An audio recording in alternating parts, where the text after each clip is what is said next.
爸爸，什么样的谣言能把我们14亿人圈梗了？你拿大脑头干啥？昨天热泡咖啡喝下不吧，快困死我了。你现在喝一顿都没用了，现在咖啡因已经释放进来了。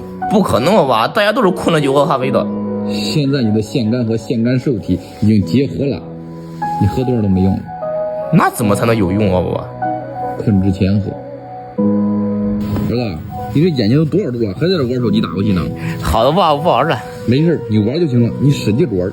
不行吧？手机辐射对眼睛不好，不能长时间玩。迄今为止，没有任何科学证据表明手机辐射会直接烧伤我们的眼睛。不可能吧？你们这些父母不常说孩子玩手机把眼睛玩瞎了吗？那是因为单纯的不想让你们玩了。儿子，你饿不饿？有点爸爸，怎么了？来，吃个泡面垫吧垫吧。